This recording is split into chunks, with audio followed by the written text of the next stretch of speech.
He's expected to travel. We're not quite sure if he's going to play or which game, but he's going to travel. So we just kind of see how he feels once he gets on the trip. Are you sensing that at this stage of the season that maybe the guys are trying to skip part of the process? They just want to get to the playoffs to show what they can do there? Well, we can't skip the process. We all understand that, and just sticking to the process. Understand we got to execute and do the right things on both sides of the basketball, which I've been preaching. So we got to understand we got to get back to being a defensive minded team. When we're doing that, we're getting out in transition, we're running, everyone's touching it. It's fun to play that way. But when you're not getting the stops and you're 27th in the league in defense the last 15, 20 games, it's hard to really, be a good team. When you're not getting stops, you're not getting out in transition, you're not causing turnovers. And so we got to be better in that regard. I think it starts defensively being a lot better. Ty, you talked the other day just about the mental aspect of the game. What do you do as a coach to, get them through a mental block? Yeah, just keep instilling confidence in what we can do. They wouldn't be here if they weren't great players. And so just having the confidence to do what you do, on a nightly basis and then do it hard, And so I'm never going to take confidence away from any of our players. We encourage our players to do what they do, take open shots, be aggressive. And so we're going to be fine. Just like I said, the process of just doing stuff the right way as far as executing, and we'll be good. Have teams just figured you out? I think they figured out some things to try to slow us down offensively. They've done that, and then offensively, I think pushing the ball, getting in transition, attacking us early before we can get our defense set. I think they figured that out. So we got to be better with that. But offensively, just they've done some things to try to take James out of being aggressive and making the plays and trying to wear him down. And so we got to be better with that, which we can, and we've shown we can do it. We discussed about Paul having the ball in his hands more, doing a lot more in ball screens as this time of the year. What we didn't discuss was how that might affect James at all. How does increasing Paul's own ball reps affect James in any way? It doesn't. Because Paul's usually handling the ball when James goes to the bench. And we run more, pick and rolls for Paul once James goes to the bench. And so it's just, taking away some of Paul's catch and shoots and just more pick and rolls. And so they all have to be able to share the responsibility of making plays for their teammates and for each other. And so it's just not going to be just James the whole time, So Kawhi can do it. PG can do it, James can do it. And so they have to make sure they're just sharing the responsibility of doing that. But that doesn't take away from what James brings to this team and what we need him to do in the pick and roll game.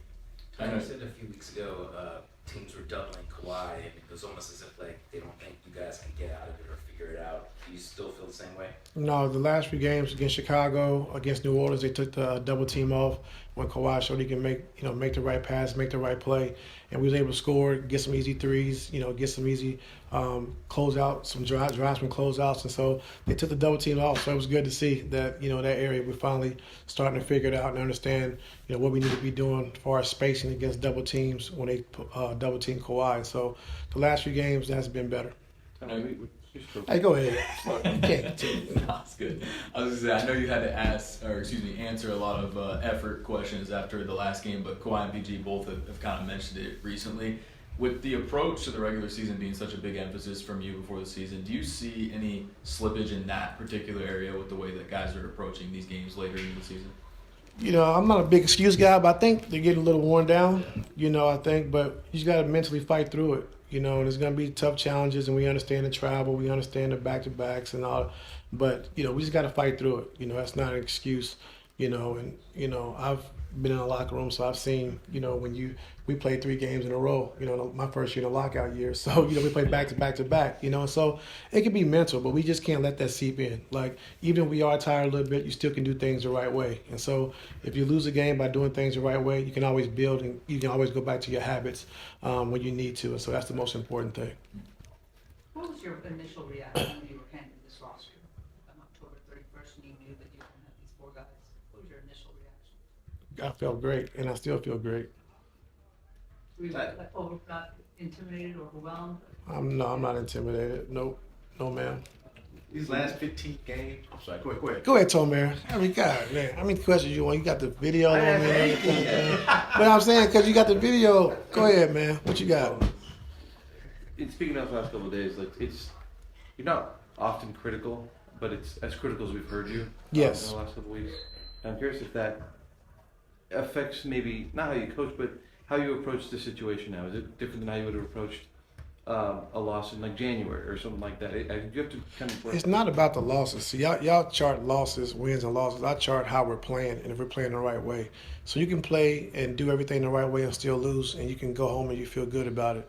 But when you lose and you don't play the right way, or we don't do the things we're supposed to do and we don't execute, then that's hard to take home, you know. And so those are the things we got to get back to doing, is having those habits on both sides of the basketball, with our spacing, defensively, having the physicality, hitting first when the shot goes up, getting back in transition. Like, those are things that we can control, and it's not a hard thing to do. So when you maybe have losses, the effort, the way you want to play, do you approach maybe coaching? I keep saying, I don't know if it's say effort either. I would say we're just not doing the right things, for 48 minutes. I mean, guys are saying effort. So. Well, I don't care what they're saying. They say a lot of things. Do you think that's They say a lot of things. But no, you can say what you want to say. But I'm saying, like, doing things the right way. I got just curiosity about Brandon, because other guys have gotten opportunities to play a little bit more. Seems like I think Brandon's only played 20 minutes a game, maybe twice this season. And I wanted to know, like, what have you seen from him that we're not seeing? Both, things that are encouraging, and what more do you want to see from him if he does get another opportunity for extended run? No, he's been good. Brandon, like I said, you got to try to keep him off the floor, as far as working out and all the extra work he's putting in. And he's done a good job. And, starting training camp, when we first started training camp, he had one of the better camps as far as young guys and what he did and what he brought. And then, unfortunately, he got hurt the first, preseason game and kind of set him back. But I thought he really understood his role. I thought he really understood how to play off Kawhi, PG, and Russ, because James wasn't there yet. But just catching and shooting, driving closeouts, not over dribbling. And then, when he got hurt, we kind of took off. And then, just trying to find ways to get him on the floor. But he's been great. He hasn't done anything wrong. So I'm not going to use the word effort. Thanks. You got 15 games left. Yes. During this stretch, do you want to see improved play in all 15 games? Is it a 5-game stretch, or is it game by game? Let's start with one. Let's start with tomorrow. Let's show improvement tomorrow, and then let's show improvement on Friday, and let's continue. But, we've done it. Like, they know the blueprint. We just went 26-5. They understand, like, what it takes to do it. And so we just got to do it every single night. Like, we can't get comfortable with the process. We can't think we're better than we are. We can't fall into the trap of being tired. Like, let's just do what we need to do, and we'll be okay. So I don't write effort anymore? Please don't. Do you believe teams can flip the switch whenever they want? Do you believe in that? Yeah, I've seen it before. Does this team have that capability? I don't know. It's my first time having this team, but I've seen teams flip the switch before. A lot of times, actually. I've been a part of a lot of teams that can flip the switch and be great when the postseason comes. But You played with Kobe and Shaq, man. Stop it. you said what? You played with Kobe and Shaq, man. Yeah, so I saw it. What you mean? I saw Cleveland teams do it. I saw that. LeBron James. I saw it. That's what I'm saying. I'm not sure. Yeah, time to coach, and you played with you. My bad. It's whatever, man. Y'all getting out of character. Y'all getting out of control, man. This media's just crazy. Yeah, for real.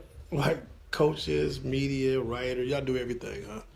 Come on, man. What you got for me? I was going to ask you, you've been staggering Kawhi and PG the last couple of weeks. You've gotten more to like a playoff type staggering system with them. What have you seen out of the Kawhi bench units that you haven't seen? Because it seems like the Kawhi bench units haven't been as prolific as you probably would have liked in certain quarters. So I'm kind of wondering, like, is there anything that you want to see out of them with him as the main guy, kind of buoying bench lineups? Yeah, I think being better defensively, that's one way, to get out in transition and get easy baskets. And then, dead balls and, free throw stuff like that, we do a good job of featuring Kawhi, which Bones has done a good job, with that. And then Norman be on the floor as well. So we got to do a better job of ending quarters. Like you said, when James and PG come out their last 4 minutes, we got to do a better job of just finishing those quarters and making sure we're getting good shots, making sure we're taking care of the basketball. Thank you. Yes, sir.